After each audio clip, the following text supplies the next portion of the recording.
వైఎస్ఆర్సీపీలో ఒక వెలుగు వెలిగిన విజయసాయిరెడ్డి వైసీపీకి రాజీనామా చేసి రాజకీయాల నుంచి తప్పుకున్న తర్వాత విజయసాయిరెడ్డి నందమూరి కుటుంబంతో భేటీ అయ్యారు అనేటువంటి వార్తలు వస్తున్న నేపథ్యంలో ఎవరితో విజయసాయిరెడ్డి భేటీ అయ్యారు, ఆ భేటీకి కారణం ఏంటి అనేది పూర్తి స్థాయిలో విశ్లేషణ చేసుకుందాం. ప్రస్తుతం మనతో పాటున్నారు ప్రముఖ రాజకీయ విశ్లేషకులు, ప్రముఖ సీనియర్ జర్నలిస్ట్ దుర్గా కుమార్ గారు. సార్తో మాట్లాడదాం. సార్ నమస్తే. సార్ నమస్కారం కృష్ణ, మన వీక్షకులకు కూడా. సార్, రాజకీయాల నుంచి తప్పుకున్న తర్వాత విజయసాయిరెడ్డి గారు నందమూరి కుటుంబంతో భేటీ అయ్యారు. ఎవరితో భేటీ అయ్యారు, ఆ భేటీకి కారణం ఏంటి అంటే ఏం చెప్తారు? విజయసాయిరెడ్డి గారు రాజీనామా చేయకముందు ఒక మనిషి, రాజీనామా చేసిన తర్వాత వేరే మనిషి. చాలా తేడా ఉంటుంది అప్పటికి ఇప్పటికి ప్రవర్తనలో. అది మనం ఎక్కడ గమనించవచ్చు అంటే, ఆగర్భ శత్రువుగా భావిస్తున్న షర్మిల దగ్గరికి వెళ్ళి ఆయన 3 గంటల సేపు మాట్లాడాడంటేనే ఆయన వైఖరిలో ఎంత తీవ్రమైన మార్పు వచ్చింది, ఆయన దృక్పథంలో ఎంత మార్పు వచ్చింది, ఆయన మానవ సంబంధాలతోనూ సామాజిక సంబంధాల్లో ఎంత మార్పు వచ్చింది అన్నదానికి గొప్ప ఉదాహరణగా చెప్పొచ్చు. ఎందుకంటే ఆయన అంతకుముందు రోజు వరకు జగన్మోహన్ రెడ్డితో ఎంత అంట కాగాడో, జగన్మోహన్ రెడ్డికి తీవ్రమైన శత్రువుగా భావించే షర్మిలతో కూడా వెంటనే తన సంబంధాలని పునరుద్ధరించుకున్నాడు.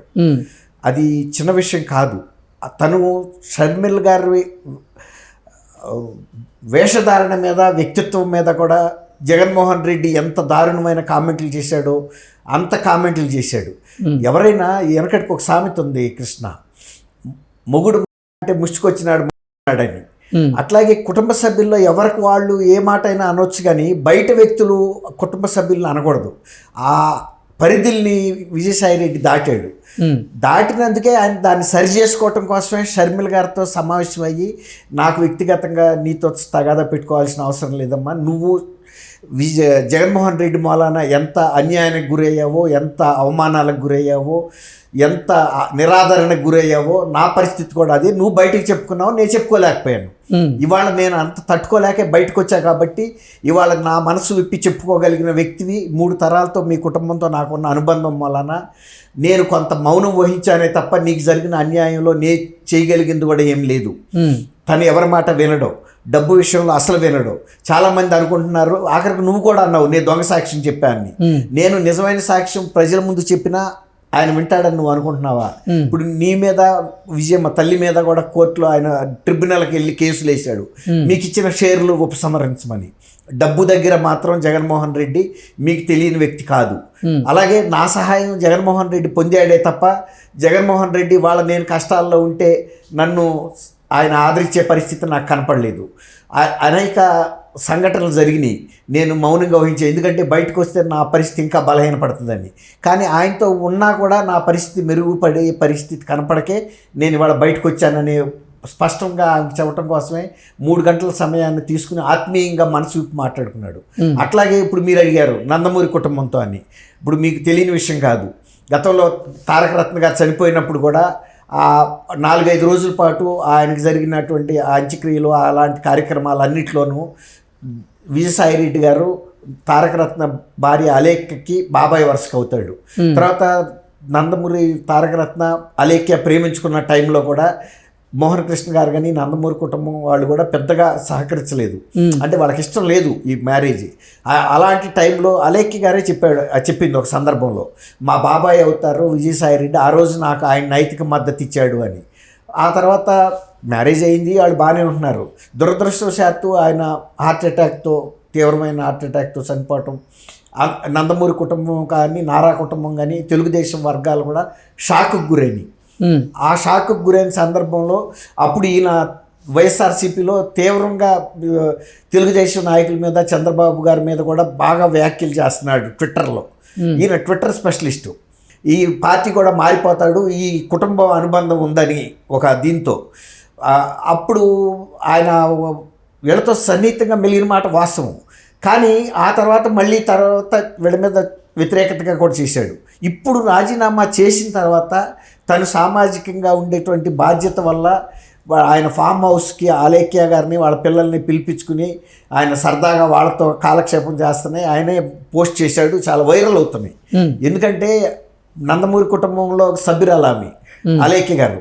ఇప్పుడు ఈయన రాజీనామా చేసిన తర్వాత తన పరిస్థితి అంటే ఒక రకంగా సమాజాలకిను ఇతరులకి కూడా ఒక మెసేజ్ ఇవ్వదలుచుకున్నాడు విజయసాయి రెడ్డి. నేను పార్టీలో ఉన్నప్పుడు నా రిలేషన్స్ వేరు, ఇవాళ నేను ఎవరికి బానిసను కాదు, ఎవరి మోచేతి కింద నీళ్లు తాగటం లేదు, నా వ్యక్తిత్వం నా ఇష్టమైన వాళ్ళని నేను కలుస్తాను.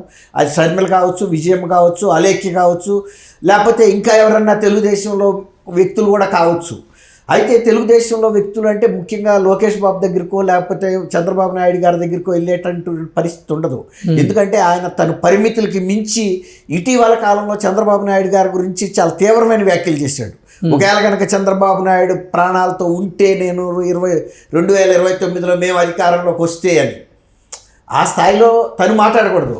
తను ఒక పరిమితమైన మాటలే మాట్లాడాలి అంతే తప్ప చంద్రబాబు నాయుడు గారు అనే వ్యక్తి ఒక తెలుగుదేశం అనేది ఒక జాతీయ పార్టీగా కూడా ఉంది, ఒక ప్రాంతీయ పార్టీయే కాదు.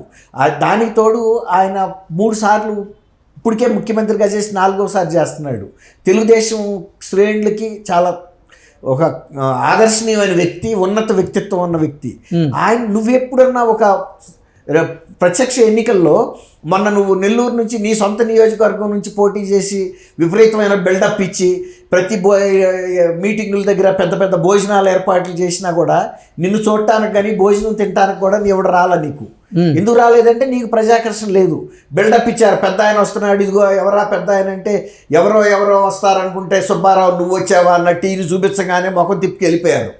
భోజనాలు ఉన్నాయని ప్రకటనలు చేశారు, బిర్యానీలు ఉన్నాయని ప్రకటనలు చేశారు, తినదేవడం.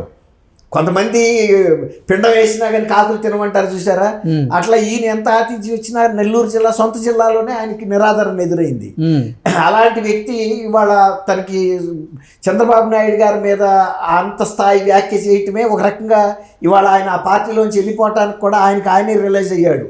నేను నా స్థాయిని మించి మాట్లాడి అనవసరమైన శత్రుత్వాలను కొరుకు తెచ్చుకున్నాను, అసలు నా పార్టీలో నా ప్రాణానికి ఉన్న హామీ ఎంతవరకు అనేది ఆయన తర్కించుకున్నాడు. ఎవరైతే దుర్గకుమారి గారు విజయసాయి రెడ్డి నందమూరి కుటుంబంతో భేటీ అవ్వడానికి కారణం ఏంటి? ఆయన నందమూరి కుటుంబాన్ని అడ్డు పెట్టుకొని ఇప్పుడు తెలుగుదేశం పార్టీలోకి వచ్చేటువంటి ప్రయత్నం ఏమైనా చేస్తున్నారా, లేదంటే ఆయన మీద కొన్ని అవినీతి ఆరోపణలు వస్తున్నటువంటి నేపథ్యంలో ఆ ఆరోపణల నుంచి బయటపడేందుకే ఇప్పుడు నందమూరి కుటుంబం సహాయ సహకారాలను ఆయన కోరుతున్నారా అంటే ఏం చెప్తారు? అంటే ప్రయత్నించడంలో తప్పులేదు కదా కృష్ణ గారు. ఇప్పుడు ఆమె నందమూరి కోడలుగా ఉన్న ఆమె ఈయనకి కూతురు అవుతుంది, తర్వాత ఆమె భర్తను కోల్పోయింది, ఆమె బాబాయిగా పిలిపించుకున్నాడు, మాట్లాడాడు. ఒక ప్రయత్నం చేయటంలో తప్పులేదు. కానీ అంతకుముందు మాట్లాడిన మాటలు, తర్వాత ఆయన చేసిన కాకినాడ పోర్టుకి సంబంధించి కానీ కాకినాడ సెజకి సంబంధించి కానీ ఇలాంటి తీవ్రమైనటువంటి అంశాల విషయంలో తెలుగుదేశం రాజీ పడుతుందని నేను అనుకోను. ఎందుకంటే తెలుగుదేశం ప్రజలకి బాధ్యత పడాల్సిన పార్టీ, పడిన పార్టీ. తెలుగుదేశానికి ప్రజలకి బాధ్యతగా ఉంటుంది తప్ప ఇలాంటి బంధుత్వాలను లేకపోతే పార్టీకి వ్యతిరేకంగాను నాయకులకి వ్యతిరేకంగా ఇంత దుందుడుకు ప్రకటనలు చేసి కార్యకర్తలను వేధించాడు, సోషల్ మీడియా ద్వారా పోస్టులు పెట్టించిన వ్యక్తిని తెలుగుదేశం క్షమిస్తుందని అయితే నేను అనుకోను. తెలుగుదేశంలో చేర్చుకునే అంశం కూడా వాళ్ళు అసలు పని ఏమైనా ఇంక ప్రజాబలం ఉందా? మొన్న ఏమైనా సానుభూతి వచ్చిందా? ఆయన రాజీనామా చేస్తే ఉంటే ఎంత పోతే ఎంత అని వైఎస్ఆర్సీపీ వాళ్ళు అన్నారు, ప్రజలు కూడా అంతే అన్నారు. ఎందుకంటే ఆయన ఎప్పుడు ప్రజలకు సంబంధించిన సంక్షేమం గురించి మాట్లాడిన వ్యక్తి కాదు. కేవలం జగన్మోహన్ రెడ్డికి విధేయుడై బతికాడే తప్ప ప్రజలకు సంబంధించిన అంశాల మీద మాట్లాడలేదు. తర్వాత ప్రతిపక్షాల మీద కూడా ఇటువంటి అవాకులు చవాకులు పేలటంలోనే ఆయన సిద్ధహస్తుడు తప్ప ప్రజలతో చూశారు కదా మీరు. మొన్న లోక్సభకు పోటీ చేసినప్పుడు ఆయన్ని కింద నుంచి ఎంత లేపి పెద్ద మనిషి అని పెద్ద ఆయన వస్తున్నాడని బిల్డప్ ఇస్తే కూడా ఎవడో డేకినాడు లేడు. ఓకే, కాబట్టి లేని పెద్దరికాన్ని ఆయన ఆపాదించుకున్న జనం ఆయన్ని గౌరవిస్తారు. అట్లాగే తెలుగుదేశం కనుక ఆయన ఆదరిస్తే కూడా తెలుగుదేశం ప్రతిష్టకు భంగం కలుగుతుందని నేను వ్యక్తిగతంగా అనుకుంటున్నాను. Okay sir, thank you so much అండి. Thank you Krishna. మన వీక్షకులు కూడా నమస్కారం.